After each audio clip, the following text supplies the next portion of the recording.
itu sejatinya ketika temannya masuk ke kubur nggak mau ikut-ikutan. Makanya di sini oleh Allah. Jika Anda meninggal malam ini, kemana Anda pergi?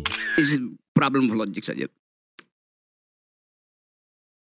Agama di Indonesia itu hak.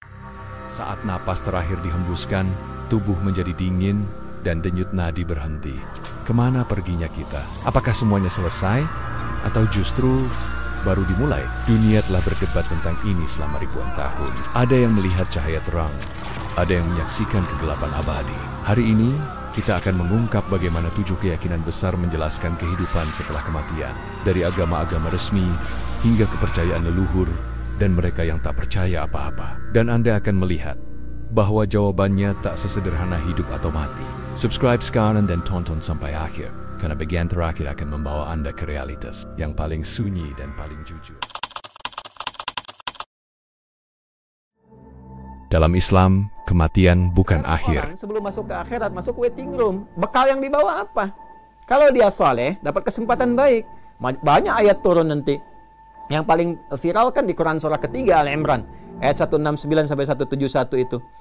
Itu adalah pintu. Saat tubuh dikuburkan, ruh akan masuk ke alam barzakh dunia antara dunia ini dan akhirat. Di sana, ruh mengalami nikmat atau siksa kubur, tergantung amalnya.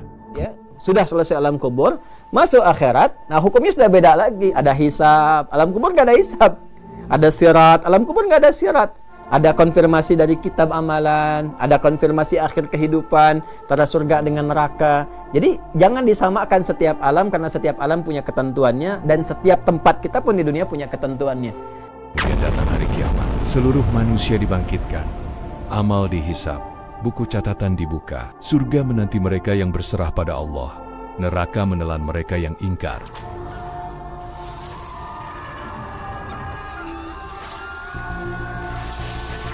Tapi, ada satu golongan yang tak langsung masuk surga, dan tidak juga ke neraka. Siapakah mereka?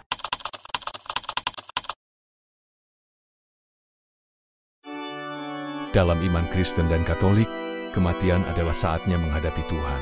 Jiwa langsung menerima penghakiman, ke surga untuk yang percaya pada Yesus, atau ke neraka bagi yang menolaknya. Namun Katolik punya satu tahapan tambahan, api penyucian.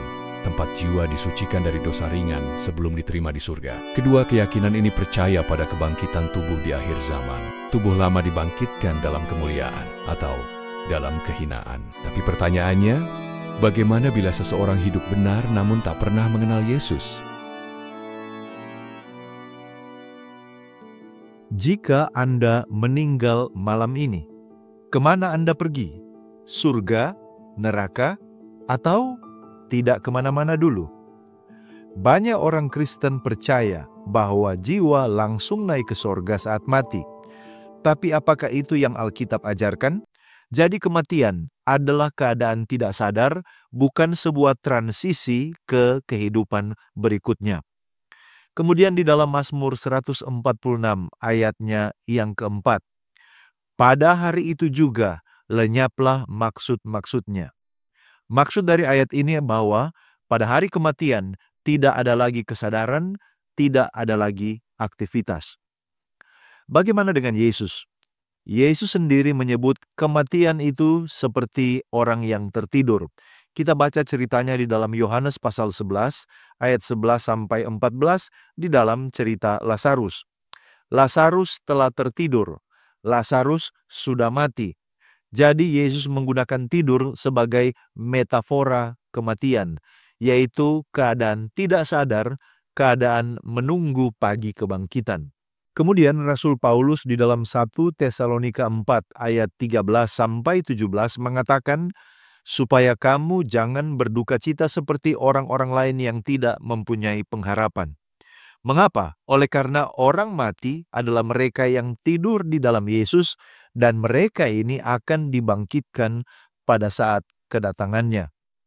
Lalu kebangkitan itu adalah harapan orang percaya. Itu sebabnya tidak ada yang langsung ke sorga. Yohanes 5 ayat 28-29 mengatakan, semua orang yang di dalam kubur akan mendengar suaranya dan keluar. Artinya, kebangkitan ini terjadi pada akhir zaman, bukan terjadi langsung pada saat kematian. 2 Timotius 4 ayat 8 mengatakan, "Sekarang telah tersedia bagiku mahkota kebenaran pada hari kedatangannya." Jadi menurut Rasul Paulus, mahkota itu tidak langsung diberikan pada saat kematian.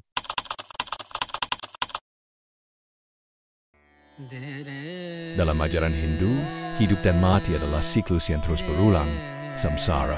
Setiap tindakan sekecil apapun akan menimbulkan karma. Saat mati, jiwa akan lahir kembali, bukan sebagai manusia saja, tapi bisa juga binatang, bahkan makhluk neraka. Tujuan tertinggi adalah moksha, kebebasan dari siklus lahir mati, bersatu dengan Tuhan, tapi hanya sedikit yang mencapainya. Apakah Anda termasuk yang cukup sadar untuk melepaskan keinginan dunia? Iya, jadi proses kematian itu apa? Sebenarnya tidak ada kematian bagi roh. Yang ada perpisahan. Maka di dalam Hindu ada upacara perjumpaan, ada upacara perpisahan. Semeton musabon upacara perjumpaan. Bahasa kerennya reception ritual. Resepsi itu adalah perjamuan. Semeton berjamu atau orang jalan-jalan. Offering dia. Wenden apa? Marginal ritual. Margin, inspiration, perpisahan. Ya. Dipisahkan semua ini. Maka dipisahkan dengan orang yang kita cintai, disatukan dengan orang yang tidak cintai, sumber penderitaan. Maka kematian itu melahirkan penderitaan karena kita tidak rela dipisahkan dengan yang mati yang kita cintai.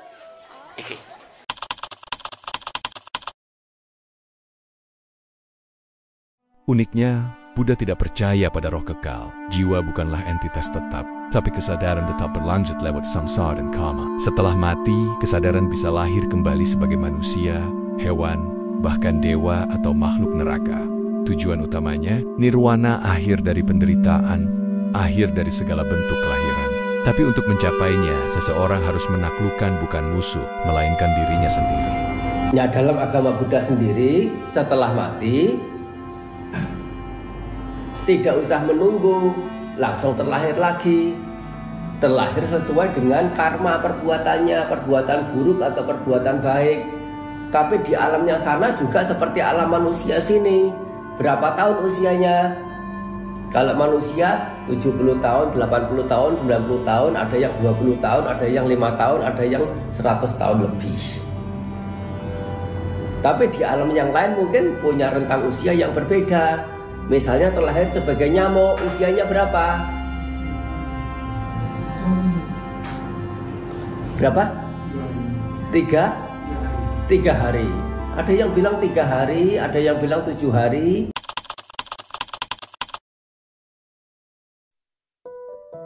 Dalam kepercayaan Konghucu, jiwa tidak benar-benar pergi. Setelah mati, arwah tetap ada, menyatu dalam alam roh, dan tetap mempengaruhi dunia manusia. Oleh karena itu, menghormati leluhur bukan sekadar tradisi, itu adalah cara menjaga keharmonisan antara dua dunia. Tapi, bagaimana jika arwah itu tersakiti? Dalam tradisi Tiongkok kuno, diyakini arwah yang tak dihormati dapat menjadi roh penasaran, mengganggu, menuntut, hingga didengar.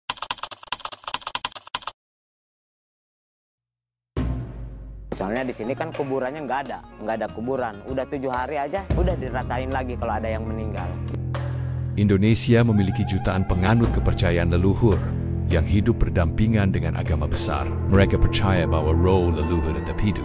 Mereka bisa menolong atau dalam budaya Jawa dikenal kehidupan alit dan ageng, di mana alam roh dan dunia nyata saling terhubung. Dalam kepercayaan Keharingan di Kalimantan, setelah mati, roh akan menempuh perjalanan panjang menuju lewut atau dunia roh yang damai.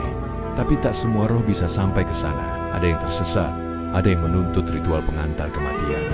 Kepercayaannya di sini Yuanisme, ya, kepercayaan. Memang percayaannya kepada Tuhan. Sama sih seperti Islam, namanya juga Islam Sunda Wiwitan. Kepercayaannya tetap satu Allah, cuman beda cara. Iya, sama satu agama. Sunda Wiwitan berdalam berduluan. Ada rumah ketua adat yang tidak boleh dipotong. Dalam dunia mereka, kematian hanyalah pindah tempat, tapi masih hidup di sekitar kita.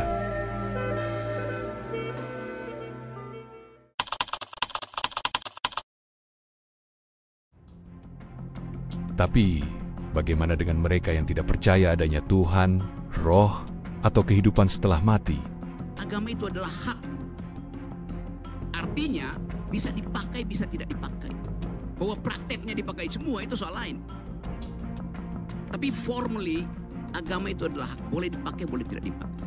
Jadi, secara matematik, kalau jumlah warga negara sama dengan jumlah umat beragama, agama itu bukan hak tapi kewajiban. Atau Anda bisa balik, semua orang memakai haknya.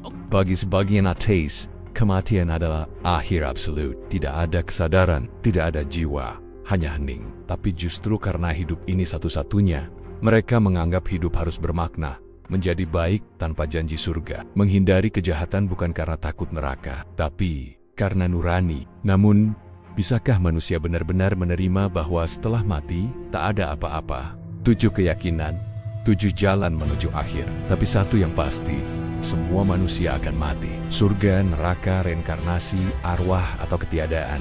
Kita semua sedang berjalan menuju pintu itu. Mungkin, yang paling menakutkan bukan kematian itu sendiri, melainkan kemungkinan bahwa kita salah memilih jalan. Tulis di komentar, keyakinan mana yang paling sesuai dengan hatimu. Subscribe sekarang karena kisah misteri berikutnya akan mengguncang keyakinanmu tentang dunia ini.